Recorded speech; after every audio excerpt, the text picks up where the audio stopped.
Hermanos, si me acompañan con sus Biblias al Evangelio de Juan.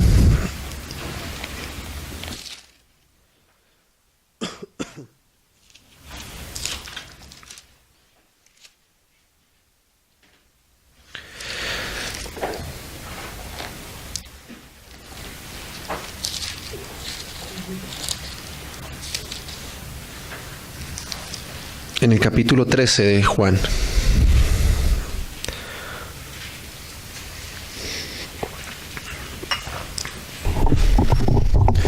Vamos a leer aquí la porción que está desde el verso 31 y hasta el verso 35. Como nosotros sabemos bien, hermanos, toda esta porción de la palabra, desde el capítulo 13 hasta el 17, se da en el contexto en el que el Señor Jesucristo tiene esa reunión íntima con sus apóstoles antes de ir a culminar la obra que el Padre le había dado para hacer allí en la cruz del Calvario. El Señor está aquí reunido con sus discípulos en este lugar que él había preparado, en el que participaron de esta cena, por medio de la cual el Señor pidió que nosotros le anunciáramos y le estuviéramos recordando continuamente. ¿No? Y estos pasajes que están acá se dan en ese contexto. Es un contexto de mucha intimidad del Señor con sus apóstoles. Un momento antes de su entrega y de su vida a la cruz del Calvario. Y como sabemos, pues el Señor lo que habla acá lo habla de lo profundo de su corazón, entregando ya a sus apóstoles, a aquellos que iban a dar luego testimonio de todo lo que Él enseñó y de lo que Él era, pues abriendo su corazón para finalmente entregar todo el depósito que Él quería dar, ¿no? Y entonces a esta porción que vamos a leer acá está también en ese contexto de esa última cena del Señor con sus discípulos, y dice así, antes de ir a la cruz. El versículo 31 comienza diciendo: entonces, cuando hubo salido, y este hubo salido se refiere a, como sabemos bien, a Judas Iscariote, que había acabado incluso de participar de la mesa con el Señor. El Señor hasta último momento estuvo con su corazón abierto y esperando que Judas pudiera rendir su corazón y abrir su corazón para poder recibir esa revelación que los otros habían recibido del Padre, de quién era el Señor Jesucristo. El Señor Jesús era así, ¿no? Es supremamente compasivo en su corazón, y estuvo hasta último momento, incluso hasta esa cena tan íntima, hasta el momento en que incluso Judas mismo participó del mismo pan con el Señor Jesucristo, estuvo junto a él. Y finalmente Judas, ya habiendo llenado su corazón de lo que tenía, entonces sale para ir a entregar al Señor Jesucristo, como bien sabemos, ¿no? Pero aquí en este pasaje podemos entender también algo, y es que el Señor Jesús, esto que va a seguir enseñando de aquí en adelante, esto que dice luego de la salida de Judas, era algo que el Señor tenía guardado en su corazón solamente para aquellos que verdaderamente le habían recibido, solamente para aquellos que verdaderamente habían tenido esa realidad de lo que era el Señor en su corazón, ¿no? Sabemos que Judas siempre estuvo con los demás, caminando junto al Señor, al lado de él, pero su corazón nunca fue verdaderamente limpio para con el Señor, y nunca pudo recibir la fe en el Señor Jesucristo, ni creer, ni poder recibir esa revelación del Padre de quién era verdaderamente aquel hombre que estaba junto a él. Entonces esto nos habla porque el Señor esperó a que él saliera para poder continuar hablando esto que va a hablar acá, ¿no? Y esto nos demuestra que lo que el Señor habla de aquí en adelante lo participa y tienen parte solo aquellos que han podido verdaderamente conocer al Señor en su espíritu, por medio de esa revelación de quién es el Señor Jesucristo, ¿no? De sus verdaderos hijos, todos aquellos que han creído en el Señor Jesús y lo tienen como su Señor.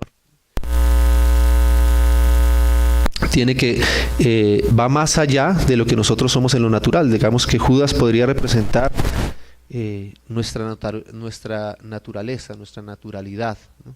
Y solamente hasta que eso esté hecho a un lado, hasta que eso sea puesto a un lado, y nosotros verdaderamente estemos en el Señor y confiando en Él y siendo enseñados por Él, es que esto que el Señor va a pedir aquí, va a enseñar y habla de aquí en adelante en todo el resto de estos capítulos, es una realidad para nosotros, ¿no?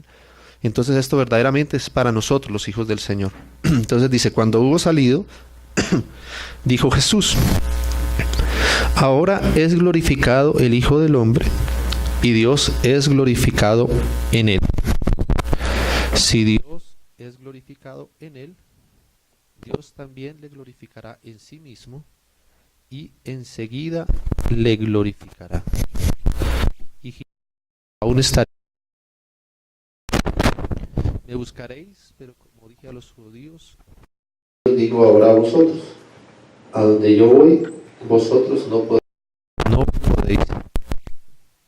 El Señor comienza diciendo esto acá acerca de la glorificación que Él iba a recibir ahora del Padre, que a donde Él, Señor, iba a ir ahora, ellos no podían acompañarle, porque el Señor ciertamente tenía que culminar esa obra de ir a la cruz, y solamente Él podía cumplir esa obra de justificarnos, de rendir su vida, de poner su muerte como expiación por todos nosotros como pecadores. Esa obra tenía que hacerla el Señor Jesucristo solo, delante del Padre, cargando nuestros pecados y cumpliendo en Él el juicio que nosotros debimos haber pagado, para que Él, siendo inocente y habiendo pasado por la muerte, entonces pagando el precio, cumpliendo la justicia y el juicio de Dios por causa del pecado, que es la muerte, pero resucitando, entonces nos justificara juntamente también con Él, nos hiciera justos en Él, nos otorgara la justificación, nos redimiera, y también entonces juntamente con Él nos resucitara, y una vez resucitado el Señor, entonces también ser ascendido y glorificado por el Padre. El Señor Jesucristo es ese hombre perfecto que pudo cumplir en su vida todo lo que el Padre y todo lo que Dios tenía en su corazón desde el principio para con el hombre. Amén. El Señor Jesucristo hecho hombre es el hombre perfecto, es el hombre que Dios se había propuesto en su corazón crear desde el principio, un hombre conforme a su imagen y a su semejanza, y venciendo toda tentación y todo pecado, y muriendo por amor a nosotros, y habiendo muerto y resucitado, entonces ahora ascendido como hombre en su humanidad, ahora no solamente en su divinidad que tenía desde la eternidad con el Padre, sino ahora habiendo participado de carne como hombre, ser glorificado por el Padre. Amén. Entonces el Señor decía que ahora iba a ser glorificado por el Padre, como el Señor oró un poco más adelante en este mismo pasaje, que el Señor le pedía al Padre que le glorificara con aquella gloria que Él tenía desde antes que el mundo fuese, ¿no? Desde antes de que todo estuviese, ya estaba el Hijo eterno en su divinidad con el Padre y participando de toda la gloria del Padre. Él ya tenía la gloria del Padre desde antes de la eternidad, pero Él se despojó de su gloria y vino y se hizo hombre como uno de nosotros, vivió una vida perfecta, murió, resucitó y ahora ascendió. Y ahora Él como hombre tenía que ser nuevamente glorificado a la diestra del Padre, pero ya no solo en su divinidad, sino también llevando a ser glorificada su humanidad. Amén. Un hombre glorificado, el hombre participando ya de la gloria de Dios, que era lo que Dios tenía en su corazón desde el principio para con el hombre, poder participar al hombre de toda su gloria. Entonces ahora el Hijo como hombre ya es glorificado también por el Padre. Amén. Y está participando de la gloria del Padre, ya no solo como Hijo divino y eterno, sino ahora como el Hijo del hombre también, participando de esa gloria. Pero entonces el Señor Jesús también había dicho, ¿no? Todo aquel, el que cree en mí, dijo el Señor en alguna oportunidad, de su interior correrán ríos de agua viva. Esto decía del Espíritu Santo que habrían de recibir los que creyesen en Él, ¿no? Porque el Espíritu Santo todavía no había sido derramado, no había venido, porque el Hijo del Hombre no había sido aún glorificado, ¿no? Entonces, ahora que el Hijo está anunciando que iba a ser glorificado por el Padre, entonces ahora ese que fue glorificado, ese hombre perfecto que es el Señor Jesucristo, ahora que fue glorificado, cumpliría entonces la promesa de enviar del Padre el Espíritu Santo a aquellos que creyesen en Él, y que creyesen en su justificación y en su salvación. Y entonces ahora nosotros que hemos creído en el Señor Jesucristo recibimos del Padre la promesa del Espíritu Santo que mora en nosotros. Y entonces esa glorificación del Hijo ahora también es compartida con nosotros por medio del Espíritu Santo. Amén. El Espíritu Santo viene a nosotros y entonces nosotros participamos por medio del Espíritu de esa glorificación que el Señor Jesucristo ya tiene por el Padre ahora como hombre.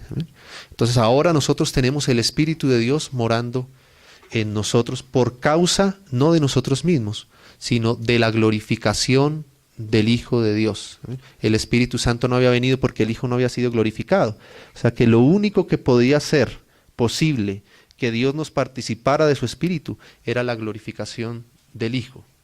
Ahora el Hijo iba a ser glorificado, entonces el Espíritu vendría, como se lo anuncia más adelante el Señor Jesucristo aquí a sus apóstoles, el Espíritu vendría y moraría en ellos. Amén. Y entonces el Señor continúa diciendo así ahora, ¿no? Con todo este contexto que ahora nosotros tenemos. Dice el verso 34. Un mandamiento nuevo os doy. Entonces el Señor, por causa de eso, de que Él iba a ser glorificado, y detrás de esa glorificación del Hijo implica todo lo que hemos hablado, de que el Señor iba a enviar y iba a derramar su Espíritu sobre aquellos que creyesen en Él.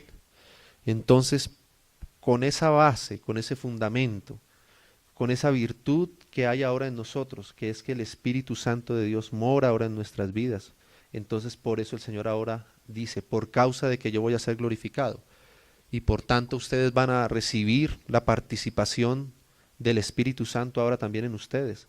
Entonces, por esa causa es que ahora yo puedo darles este mandamiento, ¿no? Este mandamiento no pudo haber sido dado antes, sino tiene que ser un mandamiento nuevo ahora, por causa del Espíritu que ahora viva y mora en ustedes. Y el mandamiento que el Señor da ahora entonces, y que le dice que es un mandamiento nuevo, es que os améis unos a otros como yo os he amado, que también os améis unos a otros. Y este es el nuevo mandamiento que el Señor entonces ahora nos da a todos sus hijos, a todos los que somos hijos de Él. Pero como compartíamos en algún momento, este mandamiento en realidad no debería ser tan nuevo para ellos. Me parece extraño que el Señor diga acá que es un mandamiento nuevo, porque si nosotros recordamos ya desde el Antiguo Testamento, el Señor cuando dio la ley allá a Moisés, el Señor, el primer mandamiento que dio, que encabezaba y que resumía de hecho todos los otros mandamientos, como el mismo Señor lo decía, era el amar a Dios sobre todas las cosas y el amar también al prójimo como a nosotros mismos. De manera que estos apóstoles claramente conocían este mandamiento y todos nosotros los conocíamos desde un tiempo atrás, desde el Antiguo Testamento. Hacía mucho tiempo este mandamiento ya había sido dado. Pero el Señor aquí tiene que decir que es un nuevo mandamiento. Y tenemos entonces que entender por qué ahora es un nuevo mandamiento, que esto que el Señor dice acá, aun cuando ya lo había dicho de antes, ¿no? ¿Qué es lo nuevo? ¿Qué es lo novedoso que hay en este mandamiento? Si ellos ya sabían por medio de la ley que uno de los deberes, uno de los mandamientos que Dios había dado en la ley era justamente amarnos unos a otros, amar a Dios sobre todas las cosas y amarnos unos a otros, ¿no? Y cuando vemos el pasaje, pues nos damos cuenta que el amarnos unos a otros, este mandamiento nuevo que el Señor da, lo que lo hace nuevo es el modelo que el Señor nos da de ese amor. En el Antiguo Testamento solo estaba el mandamiento, pero no había una virtud con base en la cual nosotros pudiésemos cumplirlo. Ni existía un modelo con el cual nosotros pudiésemos demostrar o saber que estábamos amando de la manera correcta como el Señor esperaba que amáramos, ¿no? Pero ahora el Señor añade esto aquí entonces, como yo os he amado.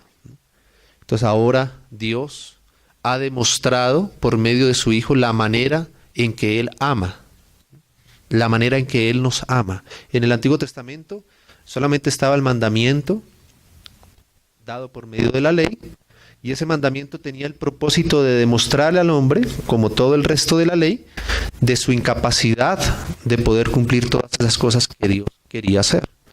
como ya hemos compartido algunas veces, la ley tenía el propósito de demostrarnos nuestra verdadera condición, de hacernos visible que nosotros verdaderamente somos hombres caídos delante de Dios y que en nosotros no mora el bien, sino más bien mora el pecado y mora la muerte. Entonces, el Señor en el Antiguo Testamento dio este mandamiento, ¿no? Pero nosotros podríamos entender ese mandamiento del Señor y de hecho creer que lo cumplíamos porque no conocíamos el amor verdadero. No sabíamos cuál era el amor al que Dios se refería, con el cual Él quería que ese mandamiento fuese cumplido. Entonces, como en todos los otros mandamientos, nosotros creíamos que podíamos cumplir este mandamiento de alguna forma en nuestra propia capacidad, con lo que nosotros mismos poseemos en nosotros para hacerlo. Nosotros sabemos que esta palabra, el amor, aunque en la versión en español, en nuestro idioma, solo existe una palabra para expresarlo, que es amor. Tanto en el hebreo como en el griego sí existen diferentes palabras para expresar esta misma palabra que se traduce aquí como amor. Y dependiendo de la clase del amor del que se esté hablando, tiene una palabra diferente para poder diferenciarlo. Y para entender esto, nosotros debemos recordar cómo el Señor, cuando creó al hombre, allá en Génesis, dice que Dios formó al hombre del barro, ¿verdad? Formó su cuerpo y sopló en él, sobre ese hombre que había formado del polvo de la tierra, sopló en él alientos de vida.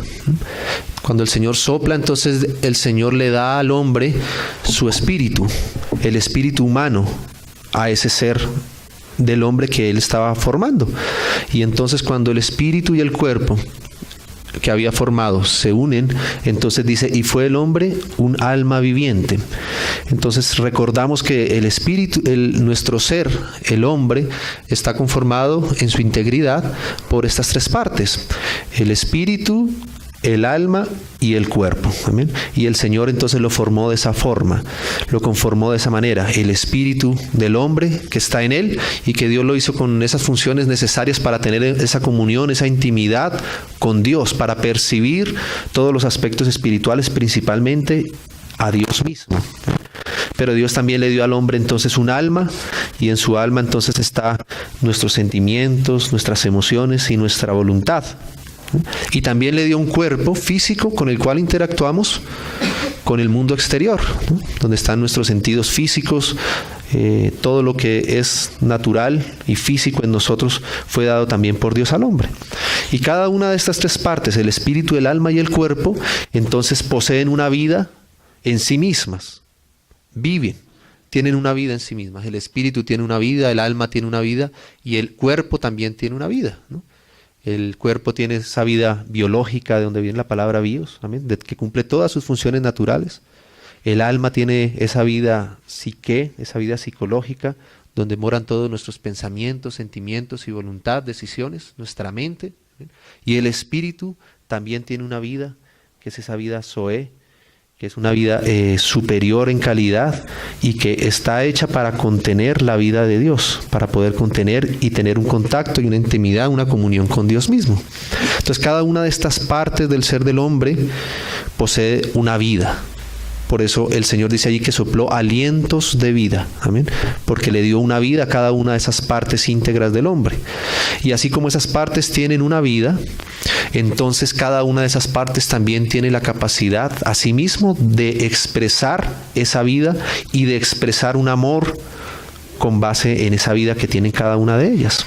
Entonces, así como para la palabra vida existen diferentes formas dependiendo si se está refiriendo al espíritu, al alma o al cuerpo, la vida del espíritu, la vida del alma o la vida del cuerpo.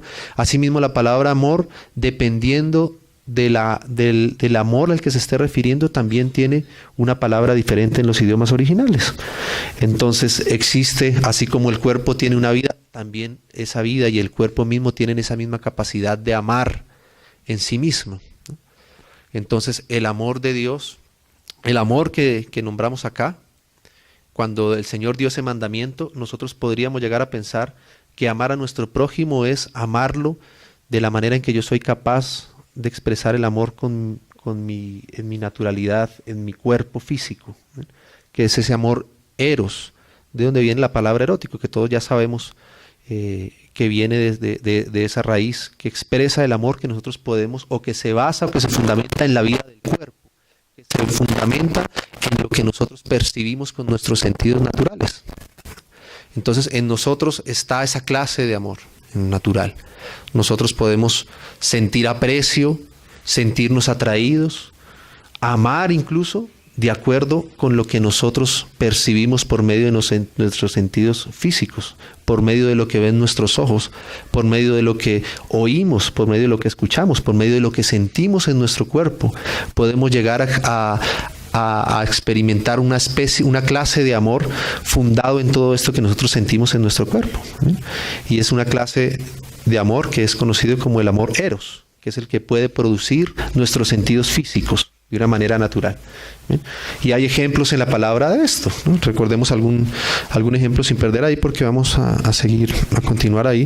Ustedes recuerdan en el Antiguo Testamento, en 2 de Samuel, hay un hecho que un pasaje que ilustra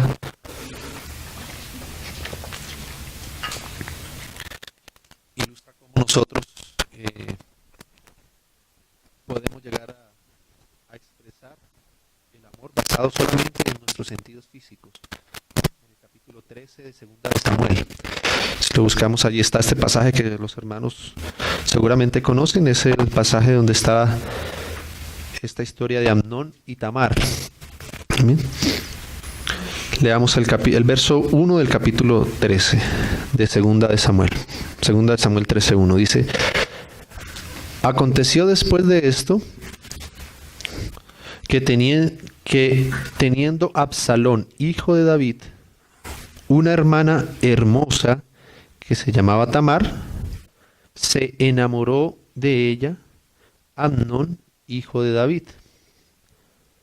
Y estaba Amnón angustiado hasta enfermarse por Tamar su hermana, pues por ser ella virgen, le parecía a Amnón que sería difícil hacerle cosa alguna, ¿no?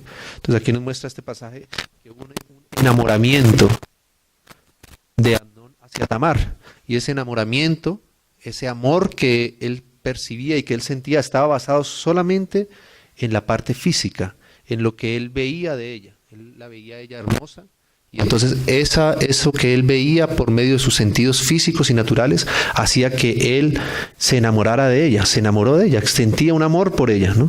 Y era un amor que decía que incluso lo llevaba hasta enfermarse por causa de lo que llegaba a sentir por ella. Y uno podría pensar que entonces poder confundir ese tipo de situación como un amor verdadero y real. Pero ahí continúa entonces luego la historia un poco más adelante, no vamos a leerla toda, pero ustedes saben que entonces Amnón hizo una trama allí para poder estar finalmente a solas con su hermana, ¿verdad? Y forzarla incluso a estar con él, ¿no? Y más adelante entonces ahí en el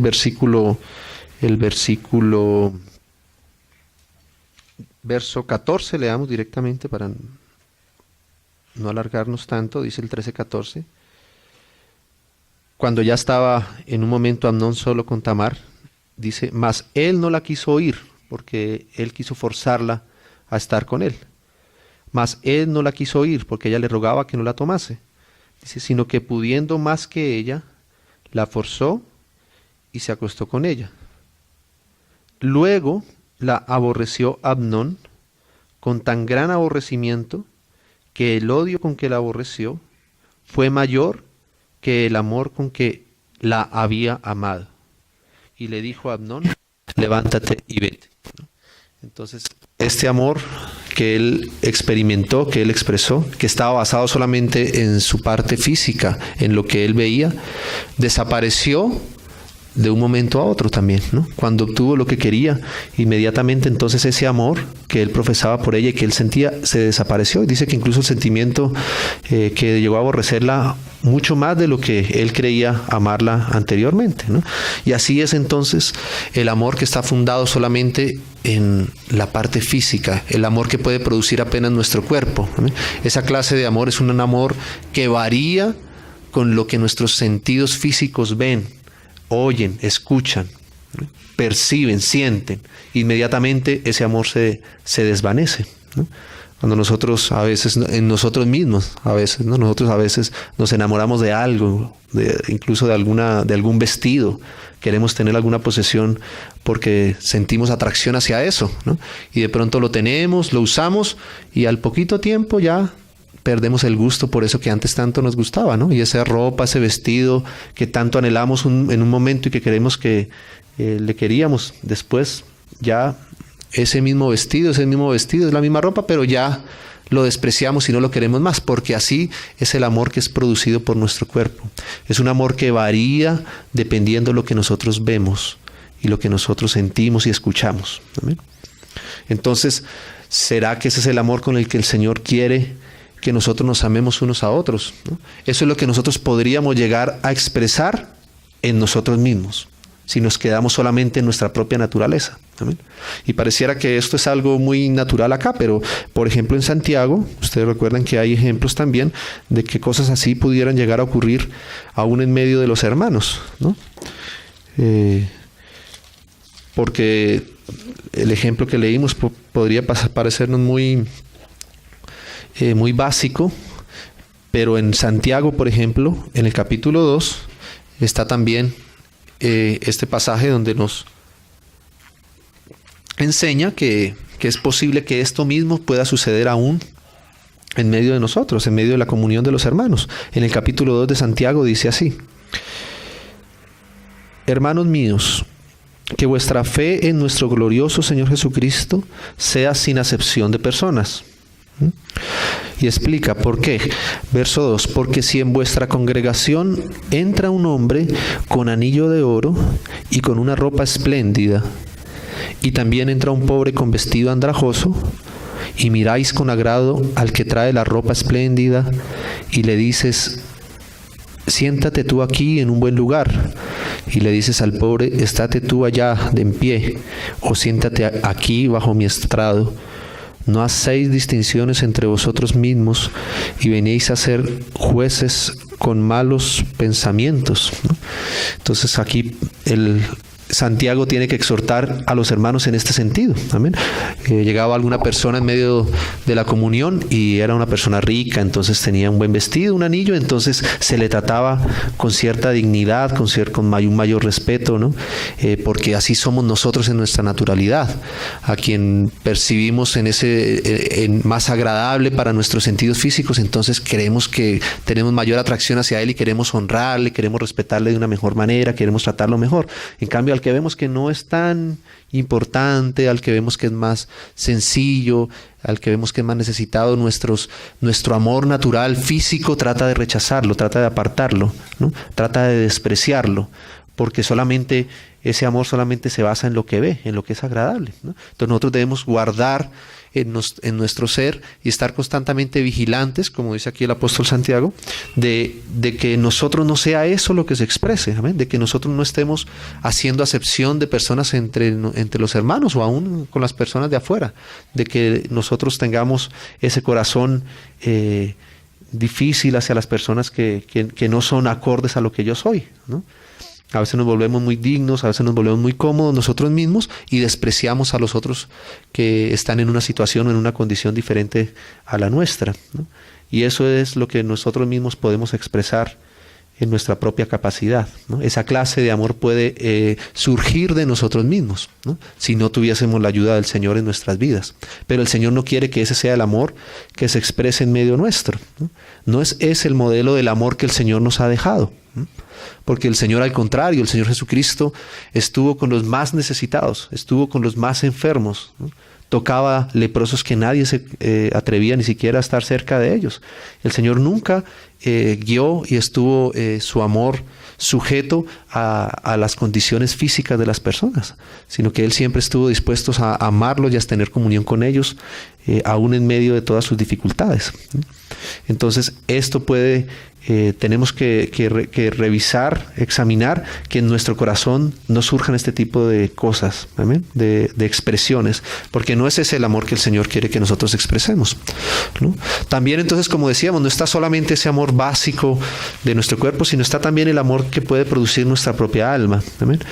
que produce, que está fundado, que nace de nuestros sentimientos, de nuestra voluntad, de nuestros pensamientos. Entonces también podemos expresar ese amor, que es el amor filial, que es un amor un poco de un nivel, podríamos decir, más elevado, como sabemos, que el amor físico del que acabamos de hablar, que el amor eros, ¿no? Pero que al mismo tiempo y que también, así como el amor eros está sujeto a lo que perciben nuestros sentidos físicos, el amor filial está sujeto a lo que sentimos nosotros, está sujeto a lo que nosotros pensamos, está sujeto a lo que nosotros hacemos con nuestra propia voluntad, ¿no? Entonces, ese amor que nace de nuestra alma depende de nuestra emoción, de qué tanta emoción sentimos por algo, ¿no? De qué emociones me produce aquello que yo estoy amando, ¿no?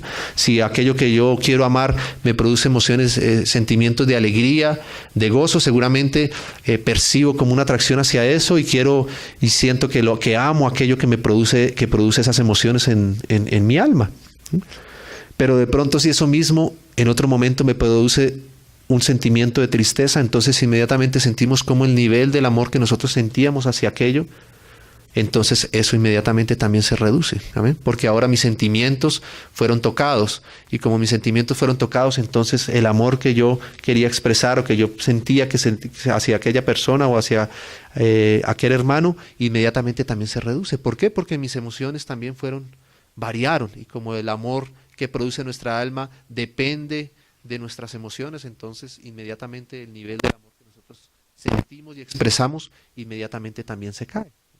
A veces amamos mucho a las personas que piensan igual que nosotros, ¿no? Que tienen pensamientos similares a lo que nosotros, al que nosotros tenemos, entonces sentimos cierta atracción hacia esas personas, pero de pronto cuando alguien piensa de una manera diferente, entonces el amor de nuestra alma inmediatamente sentimos que se disminuye en esa misma proporción, ¿eh? O amamos a las personas que siempre hacen lo que nosotros decimos, ¿no? Qué bonito es estar con las personas que siempre están en línea y que siempre hacen lo que yo quiero que se haga y demás, pero cuando de pronto eso no es así, el amor de nuestra alma inmediatamente disminuye y merma, porque ese amor también está sujeto a esas condiciones naturales nuestras, ¿no? A nuestra mente, a nuestras emociones, a nuestra voluntad, a nuestros pensamientos, ¿no? Entonces es un amor que también es muy volátil, ¿no? Depende mucho de lo que esté en nuestro corazón. Entonces es un amor que también está en nuestra alma. Ustedes recuerdan, por ejemplo, que el apóstol Pedro tuvo que ser reprendido por el apóstol Pablo en algún momento, porque él decía que cuando estaba con algunos hermanos su comportamiento era de una manera, pero cuando llegaban otros hermanos su comportamiento hacia ellos cambiaba, mudaba, ¿no? Porque tenía que mostrarse de alguna forma diferente con ellos, ¿no? Y es un amor que era producido por el alma en el sentido de tener que estar agradando a unos y a otros también, y de esa manera entonces hacerse a un lado de algunos en algún momento, ¿no? Entonces el Señor tampoco se está refiriendo a esa clase de amor cuando Él nos da este nuevo mandamiento, ¿no? Y esas dos clases de amor, tanto el de nuestro cuerpo como el de nuestra alma, nosotros los poseemos de una manera natural, ¿no? Están en nosotros desde que nosotros nacimos. De manera que cuando el Señor dijo en el Antiguo Testamento que le amáramos, lo que nosotros vamos a intentar hacer en nuestra propia capacidad es tratar de amar con esa clase de amor que es el que nosotros tenemos para ofrecer, el que está en nosotros de una manera natural. Pero entonces ahora, como decíamos, el Señor ha enviado su Espíritu ahora también a morar en nuestro corazón. Y la palabra de Dios dice que el amor de Dios ha sido derramado en nuestros corazones por medio del Espíritu Santo que nos ha sido dado. De manera que ahora los hijos de Dios participamos del Espíritu Santo de Dios. Y el Espíritu Santo de Dios nos trae la realidad del amor de Dios, del amor verdadero, del amor real que está en nosotros, entre el Padre y el Hijo. Ese amor que ha existido eternamente del Padre con el Hijo, ahora el Espíritu viene y lo derrama en nuestros corazones. O sea que ahora nosotros, los hijos de Dios, tenemos en nuestro espíritu morando el Espíritu Santo de Dios, y por medio del Espíritu entonces hay otra clase de amor que está en nosotros, una provisión diferente para nosotros, que es el amor de Dios que ha sido derramado ahora en nuestros corazones, que es el amor que no nace de nuestro cuerpo ni nace de nuestra alma, sino es el amor de Dios en el Espíritu Santo que nos fue dado. ¿Ven? Y entonces esta es otra clase de amor diferente. El amor ágape, que es al cual el Señor se refiere entonces en este pasaje que nosotros leemos. Es el amor que ha estado eternamente expresando el Padre con el Hijo, expresándose mutuamente, que está contenido y conocido por el Espíritu Santo y que el Espíritu Santo nos lo transmite. Entonces, el nuevo mandamiento es nuevo ahora porque el modelo que nosotros tenemos es el amor no de nuestro cuerpo ni nuestra alma, sino es el amor del Espíritu que el Espíritu nos transmite. El modelo del amor que nosotros tenemos no es como nosotros podemos amar, sino como Dios nos ha amado a nosotros, como el Señor nos ha amado a nosotros, es que ahora nosotros debemos amar. Es el amor que debe ser ahora expresado en medio nuestro. Amén. Y no solamente es nuevo porque existe el modelo, sino además también es nuevo porque ahora, como decimos, existe la virtud dentro de nosotros por medio de la cual nosotros tenemos la provisión necesaria para que ese amor sea una realidad en nuestra vida. Entonces el Señor hace nuevo este mandamiento porque nos da el modelo, pero también nos da la virtud, nos da la capacidad, nos da la provisión necesaria para poder amar como Él espera que nosotros amemos. ¿Amén? Entonces el amor que nos da el Espíritu Santo, el amor que nos enseña el Señor por medio de su Espíritu Santo, es el amor que el Señor ahora quiere que sea expresado por todos sus hijos. Un mandamiento nuevo os doy, que os améis unos a otros. No de cualquier forma, no de la manera en que ustedes saben hacerlo, sino que os améis como yo os he amado, que os améis unos a otros. ¿Amén? Entonces vamos a recordar algunos pasajes también, así como hemos recordado otros acerca de los otros tipos de amor. En Primera de Juan, recordamos bien que ahí está la definición de lo que es el amor de Dios. En el capítulo 4 de Primera de Juan. Primera de Juan 4.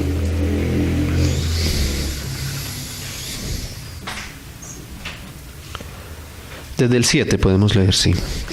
Dice: amados, amémonos unos a otros, porque el amor es de Dios. Aquí está Juan recordando este mandamiento que él también recibió en aquella ocasión del Señor. Todo aquel que ama es nacido de Dios y conoce a Dios. Entonces aquí ratifica que no es posible que alguien que no haya nacido de Dios por medio del Espíritu, que haya recibido el Espíritu, pueda amar de la manera en que Dios quiere que nosotros amemos. Amén.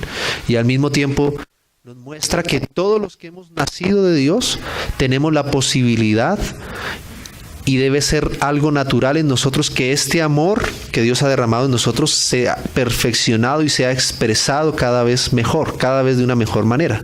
Amén, entre nosotros. Ustedes recuerdan que siempre en las salutaciones que los apóstoles hacen acerca a las diferentes iglesias, en varias iglesias de ellas, ellos recuerdan y dicen, el apóstol Pablo le dice, por ejemplo, a los colosenses, a los filipenses también, habiendo oído de la fe y del amor que hay en vosotros. Amén. Porque esa fe que ellos profesaban en el Señor Jesucristo se evidenciaba y se hacía clara en la expresión del amor que ellos daban. Entonces el apóstol esperaba oír no solamente de la fe, porque cualquiera podría decir que había creído en el Señor, ¿no? Pero lo que ratificaba que esa fe era una fe genuina y real en el Señor, y que ellos habían tenido un nacimiento de nuevo por el Espíritu, era el amor que ellos expresaban y que profesaban entre ellos. Amén. Entonces por ello siempre esperaba el apóstol Pablo oír no solamente de la fe, sino de la fe y del amor que era expresado. Amén. Porque el amor es lo que demuestra que hemos nacido de Dios, ¿no? Es lo que evidencia que en nosotros está morando el Espíritu Santo. Entonces dice el verso 8: el que no ama no ha conocido a Dios, porque Dios es amor. Amén. Entonces el conocimiento real, legítimo en el Espíritu de Dios, no es solamente un conocimiento externo, doctrinal, como ya sabemos, ¿no? Teológico. El verdadero conocimiento de Dios es por medio del Espíritu, y del Espíritu transformándonos, y del Espíritu capacitándonos, y del Espíritu dándonos de la vida de Dios, y del Espíritu haciéndonos expresar cada vez más lo que corresponde con la vida de Dios. Amén. Entonces, cuanto más conocemos del Señor realmente en nuestro espíritu, entonces más ese amor de Dios es experimentado en nosotros y es expresado en nosotros, ¿no? Entonces dice acá: en esto se mostró el amor de Dios para con nosotros, en que Dios envió a su Hijo unigénito al mundo para que vivamos por Él, ¿no? De tal manera amó Dios al mundo, que ha dado a su Hijo unigénito, para que todo aquel que en Él cree no se pierda, sino tenga vida eterna. Y dice el verso 10, en esto consiste el amor, ¿no? Entonces, ¿en qué consiste el amor de Dios? ¿En qué consiste el ágape? ¿En qué consiste el amor real y verdadero que Dios quiere que sea expresado? Dice, ¿en qué consiste el amor? No en que nosotros hayamos amado a Dios, sino en que Él nos amó a nosotros y envió a su Hijo en propiciación por nuestros pecados, ¿no? Entonces, el amor de Dios consiste en esto. El amor de Dios consiste en que Él no espera que nosotros le amemos para Él poder amarnos, sino que Él, cuando nosotros estábamos muertos en delitos y pecados, cuando nosotros estábamos perdidos y éramos enemigos de Él, Él nos amó. Sin importar lo que nosotros éramos, Él nos amó, ¿no? Él nos amó y vino y dio lo más preciado que Él tenía por amor a nosotros, sin esperar que nosotros tuviésemos una posición diferente hacia Él, sin esperar ni siquiera que nosotros le expresáramos algo de amor o de cariño hacia Él. Él simplemente ama, porque Dios es amor, ¿no? La palabra de Dios dice que Dios es amor, o sea, no solamente que Él ama, sino que Él mismo, su constitución, su esencia, es amor. De manera que Él no puede hacer algo diferente a amar. Él no puede dejar de amar. Él todo lo que hace, todo lo que dice, lo dice en amor y lo hace en amor. Aún las cosas que nosotros pudiéramos percibir como difíciles de parte de Dios, sus juicios, su ira, que es santa, aún esas cosas son expresiones del amor de Dios, porque Dios no puede hacer algo que no sea fundado en su amor, que no sea basado, que no nazca y que no corresponda con su amor. Entonces, incluso sus juicios, que parecen tan terribles, cuando el Señor vaya a juzgar allí a todos, a unos y a otros, y algunos reciban la condenación eterna, eso que parece tan difícil y que pareciera como una expresión no de amor, sino más bien de otra cosa, eso es una expresión del amor de Dios también. Dios no deja de amar en nada de lo que Él hace. De manera que el amor de Dios no es como el amor que nosotros tenemos en nuestro cuerpo, en nuestra alma, en nuestra naturalidad, que depende de aquello que nosotros amamos. Y si aquello que nosotros amamos cambia, entonces el amor se desvanece, ¿no? Sino que Dios, el amor de Dios, nunca deja de ser. Dios siempre ama, independiente de cómo esté aquello que Él esté amando. Y si eso muda, el Señor sigue amando. A veces nosotros como hijos de Dios, esto es precioso para nosotros, porque nosotros como hijos del Señor sabemos que a veces pasamos por tiempos en los que tenemos una comunión con el Señor, que sentimos que estamos caminando con Él, sentimos que estamos avanzando en nuestra comunión con Él, que podemos estudiar su palabra, tener tiempos de oración, nos sentimos de alguna manera como cerca al corazón del Señor en algunos momentos, ¿no?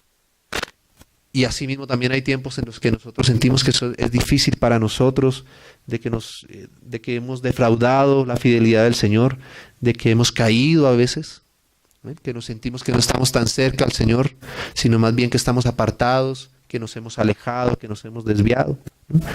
Pero nosotros podemos estar seguros de una cosa, y es que así como cuando nosotros estamos, digamos, en un nivel alto de comunión con el Señor, Dios nos ama. Y así como cuando nosotros estamos en el punto más bajo de nuestro relacionamiento con Él y nuestra condición y nuestra comunión con Él, el amor de Dios, aunque nosotros hemos cambiado, el amor de Dios no ha cambiado en nada. Ni un milímetro se ha movido el amor de Dios por nosotros. Porque el amor de Dios no depende de la condición de aquel a quien Él ama, sino que Él simplemente nos ama. Amén. El amor de Dios es incondicional y es inmutable, así como Él mismo es inmutable, su amor también es inmutable. Y de esta manera es como Dios nos ama. De manera que nosotros podemos estar seguros de que Dios nos ama sin importar cómo estemos, en qué condición nos encontremos, el amor de Dios está ahí, fiel y siempre firme para nosotros. Amén. Así es el amor con el que Dios nos ama. En esto consiste el amor, no en que nosotros hayamos amado a Dios y por eso entonces Dios nos amó, sino que Dios nos amó. En eso consiste el amor, en que Él nos ama independientemente de lo que nosotros hayamos hecho. Amén. Su amor sigue estando en nosotros. Claro que, como decimos, en su amor, como vamos a leer ahora acá, que tenemos claramente que recordarlo. En Primera de Corintios, donde están todas las características de ese amor que es legítimo y que es verdadero. 1 Primera de Corintios 13.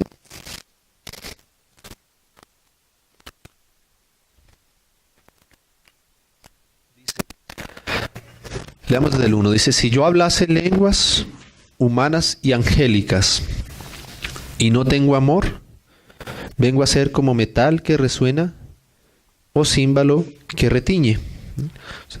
Y si tuviese profecía y entendiese todos los misterios y toda la ciencia y tuviese toda la fe, de tal manera que trasladase los montes, y no tengo amor, nada soy.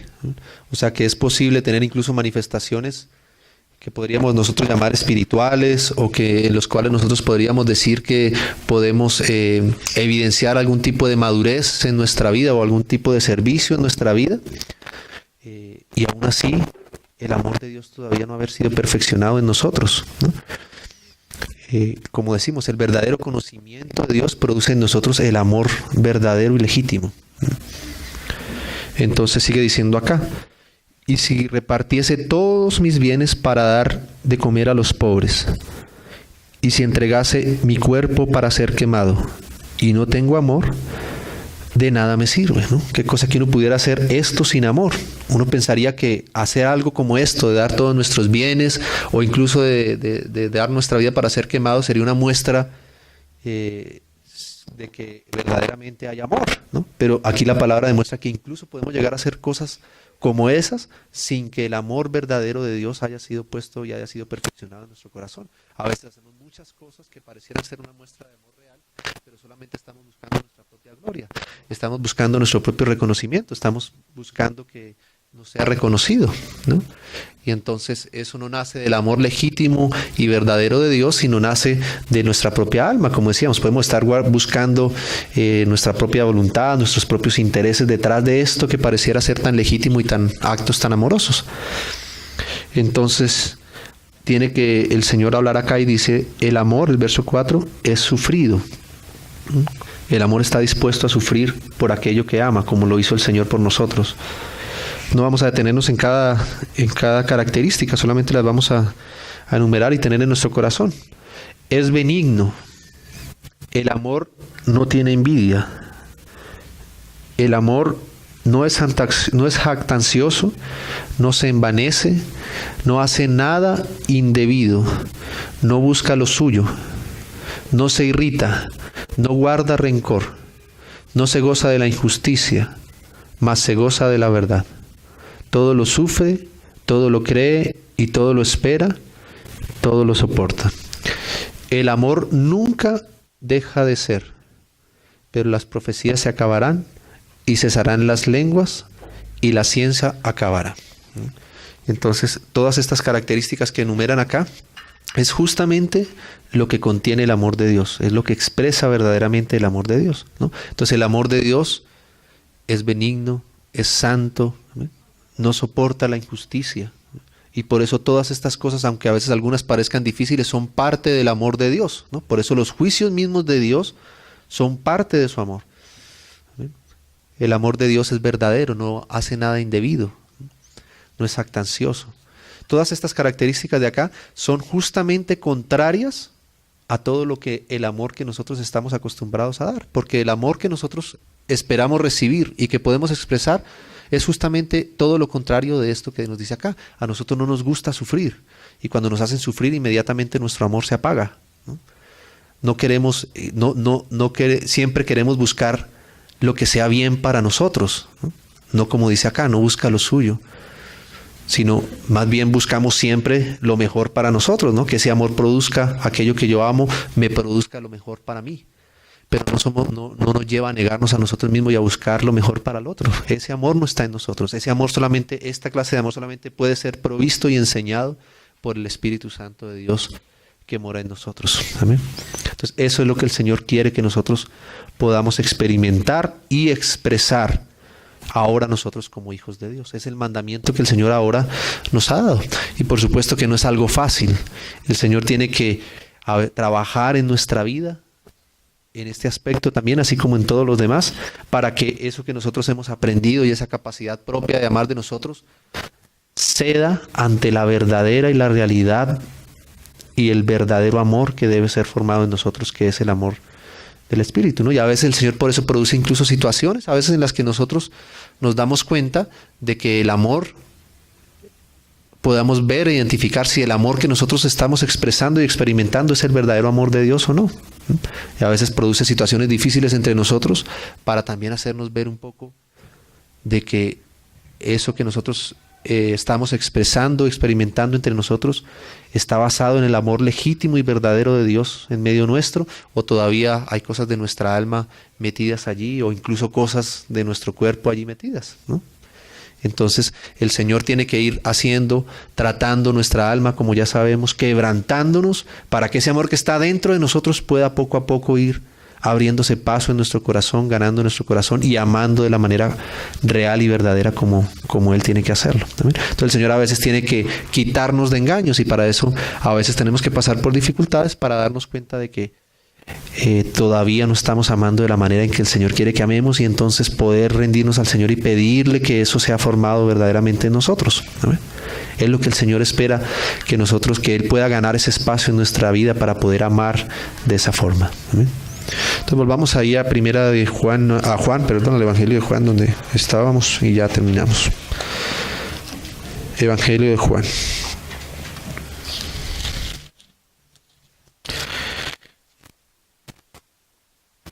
En el capítulo 3 estábamos. Entonces dice el verso 34: un mandamiento nuevo os doy, ¿no? Y es nuevo por lo que ya hemos dicho, que os améis unos a otros, como yo os he amado, que también os améis unos a otros. En esto conocerán todos que sois mis discípulos, si tuvieseis amor los unos con los otros. Si tuvieseis amor los unos con los otros. En esto conoceréis todos que sois mis discípulos. Entonces el Señor espera que esa expresión, esa realidad, esa vivencia del amor de Dios entre nosotros, con esa clase de amor que Él nos ha enseñado, sea la evidencia hacia todos los demás de que nosotros verdaderamente somos hijos de Dios, somos sus discípulos. Amén. De que las otras personas sean impactadas por el amor de Dios que perciben en nuestro corazón hacia ellos, y por el amor de Dios que hay entre nosotros. Amén. Eso es algo que debe sellar nuestro corazón, y eso era lo que pasaba ya en Hechos, ¿no? Recién el Espíritu Santo fue derramado allá en Pentecostés, y de ahí en adelante todo lo que ocurrió, y dice que las personas de afuera veían lo que era la iglesia y sentían temor de lo que veían, ¿no? Del amor que se expresaban entre ellos, de la manera en que ellos vivían, daba temor a ellos, y muchos eran agregados a la comunión y a la iglesia del Señor por causa del testimonio que ellos veían en medio de los hermanos. Amén. De ese amor legítimo, puro, real, que ellos percibían. Entonces eso atraía a los hermanos, ¿no? Entonces hoy por hoy hay muchas estrategias de evangelización y de cómo hacer discípulos, pero el Señor aquí nos mostró y nos dejó una evidencia muy clara de cómo podría haber evidencia de que en medio de nosotros está el Señor, y es por medio de esto que nosotros podamos abrirle espacio al Señor para amarnos de esta manera, ¿no? Como un ejemplo que damos en algún momento hace un tiempo, ¿no? El ejemplo de la famosa panadería, ¿no? De cómo saber que hay una panadería en algún lugar, ¿no? Y hay dos formas de que tú sepas que hay una panadería, ¿no? El letrero grande que dice ahí, panadería, el pan, ¿no? Pero a veces tú entras a las panaderías con letreros luminosos, grandes, lujosos, y vas y no encuentras un pan fresco, encuentras un pan ya pasado, ¿no? No es un buen pan. Entonces el hecho de que se diga por fuera de que es panadería no te garantiza de que adentro haya un buen pan. Pero a veces no hay un letrero tan grande, a veces no hay ni siquiera letrero, pero tú sientes el olor, ¿no? Tú vas por la calle caminando y sientes ese olor a pan caliente, recién horneado, y ese olor no te deja confundir, y casi que es inevitable que tú entres a ese lugar y al menos un panecito de 100 pesitos te compras y te comes, ¿no? Porque el olor te atrae, y ese olor, aunque no haya letrero, aunque no haya aviso, sí es garantía de que ahí hay un pan fresquito, recién horneado. Amén. Entonces así lo mismo es en la iglesia. Podemos poner un aviso grande, iglesia cristiana, el amor de Dios, ¿no? Pero a veces eso no garantiza que dentro encontremos la realidad de vida del Señor, ¿no? O podemos más bien permitirle al Señor espacio en nuestro corazón y de pedirle de todo corazón que Él nos enseñe a amarnos de la manera en que Él quiere que nos amemos. Y seguramente si eso es una realidad entre nosotros, no vamos a necesitar ni siquiera estar diciendo que somos cristianos. Va a ser tan evidente por la manera en que nosotros amamos, que va a ser evidente para los demás de que hay algo diferente en nosotros, de que hay una vida diferente. Y esa vida diferente corresponde con nuestro Señor, con la vida que hemos recibido del Señor. Amén. El amor que nosotros expresamos hacia Él, hacia los demás. Amén. En esto conocerán todos que sois mis discípulos, en que os améis unos a otros, no con cualquier clase de amor, con el amor que es del Señor. Amén. Entonces terminemos finalmente, hermanos, ahí en el libro de Colosenses, leyendo un pasaje más, Colosenses capítulo 3.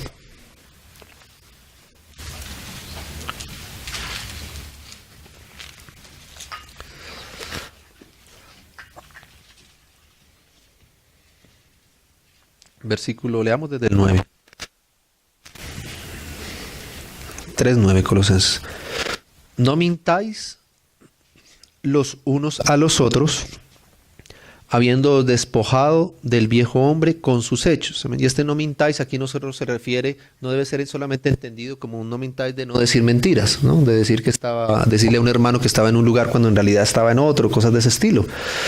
Sino este no mintáis se refiere justamente al ser verdaderos en nuestra manera de vivir, al ser legítimos, al ser reales, al ser transparentes, amén, al no querer aparentar ante otros cosas que en realidad no somos, ¿no? Al ser verdaderos y legítimos. Entonces el Señor nos dice, nuestro viejo hombre está acostumbrado a aparentar las cosas, ¿no? Los hechos del viejo hombre, junto con esos hechos, tenemos esa costumbre de querer aparentar y de mostrarnos como no somos ante otros, ¿no? De querer imitar las cosas, de querer mostrarnos como en realidad no somos. Entonces por eso dicen, no montáis los unos a los otros, habiendo despojado del viejo hombre. Ese viejo hombre es todo lo que teníamos sin el Señor, amén, en nuestra naturaleza caída, incluidas también lo que hemos hablado acá, esa manera y esa forma de que podemos amar en nosotros mismos con nuestra naturalidad, amén.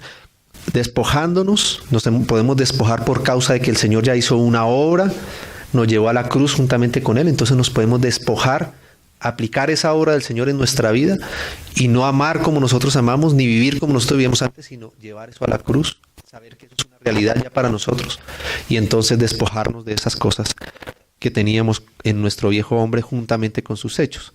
Y en cambio, dice el verso 10, y revestidos del nuevo hombre, el cual, conforme a la imagen del que lo creó, se va renovando hasta el conocimiento pleno. ¿Amén? Entonces debemos dejar a un lado todo lo que teníamos de antes por medio de la obra del Señor Jesucristo y entonces tomar lo nuevo, tomar lo que el Señor nos da. Amén. Y aquí este nuevo también es como ese mandamiento nuevo. Amén. Tomar de lo nuevo, de la nueva vida del Señor, de la vida de resurrección, de la vida que el Señor nos ha participado a nosotros, de esa vida gloriosa. Entonces el Señor quiere que empecemos a revestirnos. Y dice, en ese nuevo hombre, dice el verso 11, donde no hay griego ni judío, no hay circuncisión ni circuncisión, bárbaro ni escita, siervo ni libre, sino que Cristo es el todo y en todos. Amén. Entonces en esa nueva creación, en ese nuevo hombre, todos nosotros somos iguales, somos hijos de Dios, hemos sido comprados por el mismo precio. El Señor pagó el mismo precio por cada uno de nosotros, desde el más pequeño hasta el más grande, hijo de Dios. Fue comprado por el mismo precio de sangre. Amén. Entonces no hay distinción entre nosotros por situaciones sociales, ni por cultura, ni por nada de esto. Todos pertenecemos a Cristo. Y luego dice el verso 12, entonces vestidos como escogidos de Dios, ¿no? Entonces en esa nueva vida tenemos que empezar a vestirnos como nos corresponde. Desechar el viejo hombre y empezar a vestirnos. ¿Cómo vestirnos como escogidos de Dios? Santos y amados, de entrañable misericordia, de benignidad, de humildad, de mansedumbre, de paciencia, soportándoos unos a otros, perdonándoos unos a otros si alguna tuviera queja contra otro, de la manera que Cristo os perdonó, así también hacedlo vosotros. Y sobre todas estas cosas, vestíos de amor, que es el vínculo perfecto. ¿Amén? Entonces, esto es vestirnos como escogidos de Dios. Entonces el Señor nos muestra acá, hay una provisión en el Hijo de Dios.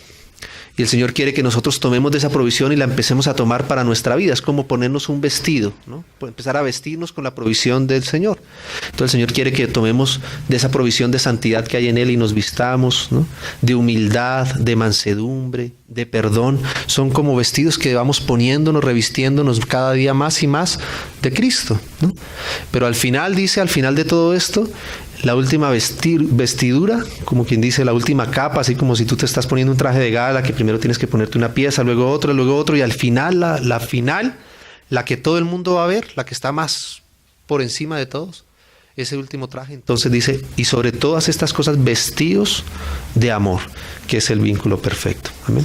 O sea, al final lo que se ve, lo que se expresa verdaderamente es el amor de Dios.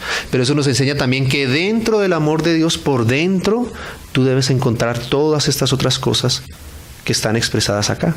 Y ese es el verdadero amor. Ese es el amor legítimo. Amén. No un amor hueco. Cuando tú destapas esa capa de amor que tú dices tener o expresar, si abres el amor, si quitas esa capa del amor, por dentro tienes que encontrar paciencia. Por dentro tienes que encontrar perdón. Por dentro tienes que encontrar humildad. Por dentro tienes que encontrar santidad. ¿Amén? No es un amor hueco. No es un amor solamente de palabras, de decir, de emoción, de decirnos te amo. No. Por dentro, si ese amor es legítimo y verdadero, y si es el amor verdaderamente formado por Dios, es porque Dios ha ido formando en nosotros su carácter con todo esto. Entonces a veces pensamos que no hay amor porque no nos permiten hacer lo que nosotros queramos, pero es que el amor por dentro también tiene santidad. ¿Amén? Tiene santidad. Y a veces decimos que amamos, pero no tenemos a veces la capacidad para perdonarnos. Entonces todavía no está fundado el amor en lo que debe estar.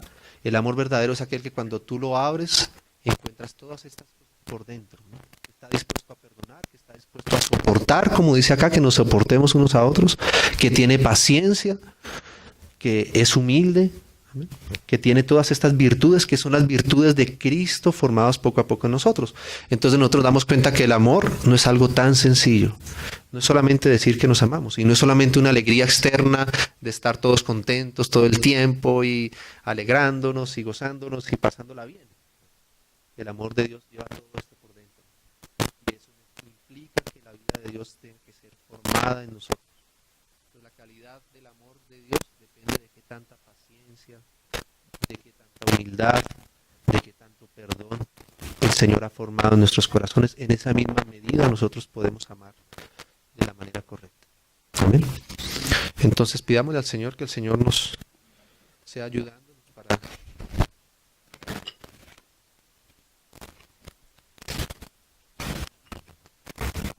expresar su amor en medio nuestro.